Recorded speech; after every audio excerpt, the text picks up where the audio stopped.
Doctor Mujib, আমরা আপনার কাছে ফিরে আসি আলোচনায়। জুলাই সনদ নিয়ে ২৭০ দিন যাবৎ আলোচনার পর প্রধান রাজনৈতিক দলগুলোর বক্তব্যের মধ্যে অনৈক্যের সুর এবং হতাশাব্যঞ্জক বলে উল্লেখ করেছেন অধ্যাপক আসিফ নজরুল। তিনি আরও বলেছেন, দলগুলোর উদ্দেশ্যে বলেন, আপনারা যদি এরকম ভূমিকা নেন সরকার কি করবে আমরা ঠিক বুঝতে পারছি না। এতদিন আলোচনার পর যদি ঐকমত্য না আসে তো আমরা আসলে কিভাবে কি করব সত্যি আমাদের চিন্তা করতে হচ্ছে। আইন উপদেষ্টা আরও বলেন, এর আগে জুলাই সনদের বিষয়বস্তু নিয়ে বিরোধ ছিল, এখন আরও দুই ধরনের বিরোধ তৈরি হয়েছে। একটা হচ্ছে কি পদ্ধতিতে পাশ করা হবে, আরেকটি হচ্ছে গণভোট হলে গণভোট কবে হবে। জুলাই গণ অভ্যুত্থানের পক্ষে থাকা দলগুলোর পরস্পর বিরোধী ও উত্তেজিত ভূমিকা নিয়েছে। এই প্রসঙ্গে আপনি কি বলবেন?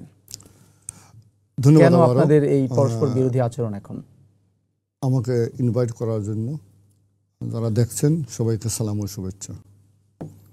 দেখেন, যেহেতু জুলাই সনদের সংবিধান সংস্কার সম্পর্কিত অনেকগুলো বিষয় জড়িত আছে, তো এ ব্যাপারে আমি বাংলাদেশের প্রমিনেন্ট সংবিধান বিশেষজ্ঞ ডক্টর স্বাধীন মালিকের একটা উক্তি আজকে যেটা বিভিন্ন পত্রিকাতে প্রকাশিত হয়েছে। উনি বলছেন, জাতীয় ঐক্যমত কমিশনের নিরপেক্ষতা ভীষণভাবে নষ্ট হয়েছে এই প্রস্তাবনার মাধ্যমে।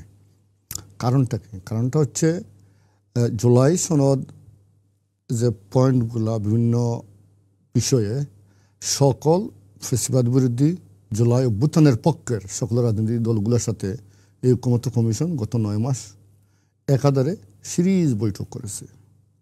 বৈঠকের পরে যখন এই কমিটি গঠিত হয় তখন কিন্তু মাননীয় প্রধান উপদেষ্টা ডক্টর ইউনূস বলেছিলেন, রাজনৈতিক দলগুলো যেসব বিষয়ে ঐকমত্য পোষণ করবে শুধুমাত্র এইসব বিষয়গুলি আগামীতে সংবিধানে সন্নিবেশিত হবে এবং এটা গণভোটে হবে না আগামী পার্লামেন্টের মাধ্যমে হবে এটা না হয় পরের, উনি যখন 9 মাস আগে বলছিলেন। এখন এই প্রস্তাবনা যে জাতীয় ঐক্যমত্য কমিশন যেটা পেশ করলেন, সেখানে বিএনপি সহ অনেকগুলো রাজনৈতিক দল বিভিন্ন বিষয়ে নোট অফ ডিসেন্ট দিয়ে রাখছিল। নোট অফ ডিসেন্ট বলতে কি? যেটা হচ্ছে বিভিন্ন বিষয় আলোচনার ক্ষেত্রে যেসব বিষয়ে অনেক বিষয়ে এখন একমত হয়েছে অনেকগুলা সবগুলা রাজনৈতিক দল, এবং কিছু কিছু বিষয়ে বলছে এই সব আমরা এই মুহূর্তে ঐক্যমত বা একমত পোষণ করছি না, এবং ঐক্যমত কমিশন সাদরে গ্রহণ করেছে। এটার ভিত্তিতেই জুলাই সনদ সব দলের উপস্থিতি স্বাক্ষরিত হয়েছিল। দেখেন, এই স্বাক্ষর অনুষ্ঠানটা কিন্তু জরুরি ছিল না, এটা ছিল একটা প্রতীকী অনুষ্ঠান, যাতে সবার সামনে এই বিষয়গুলো আরো পরিষ্কার হয়ে ওঠে। যদি এটা প্রতীকী না